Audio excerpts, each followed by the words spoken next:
Hi, let's see CodeAnt AI in action. Today, we have two touch points. First, we directly sit on the developer's editor.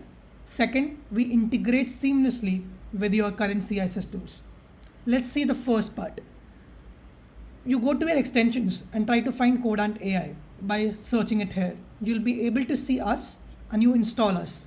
The moment you have installed us and you open any Python code, you'll be able to see these kind of buttons popping up. Review code, optimize, modularity, scalability, generate doc strings, etc. Let's pick one and see what we do. Let's say I want to scale this function because I'm getting this feature. Let's click on it and see what happens. Scalability feature actually pops up our information panel. It says that we have detected a get call, which is correct because this function is a get function. It says that you need to add a retry with exponential delay and a maximum retry count to increase the resiliency of this function. Why is it saying?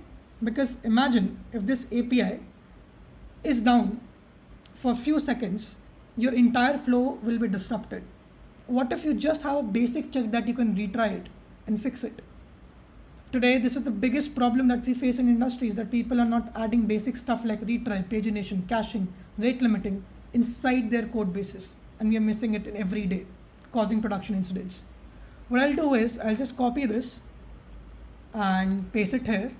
You'll see these kind of yellow lines. That's true because we didn't add the tooltip. So we'll just copy the tooltip and import, and we are good to go. If you don't understand what stop after attempts mean, we can come here and read it, that it is trying to say after 3 failure attempts, it will stop. You can configure it according to your need.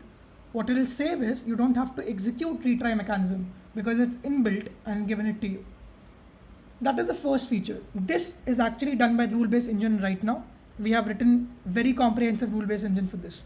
If you like it, you can click like. If you dislike it, you can dislike. Second is optimization. So I just open a code and clicked on this optimize button. What it'll do is it'll just take this entire piece of code and try to optimize for just 3 things: CPU, memory, and latency, and show you a diff that the previous code and the current code. You see, you had 4 layers of nesting here. You just have 1 layer of nesting. Over here, we are doing some kind of matrix multiplication, which can be basically done by our internal library of Python. Similarly, someone is writing a generator. This could have been done by using a list. This could have been done by a generator. Right now, we have written more than 490 rules, which detects and fix this. If you don't like anything, you can click on this arrow button and it will revert it. If you like all the suggestions, you can click on the notifications tab and apply it. This is the second feature. The first 2 features was done totally by rule-based engine.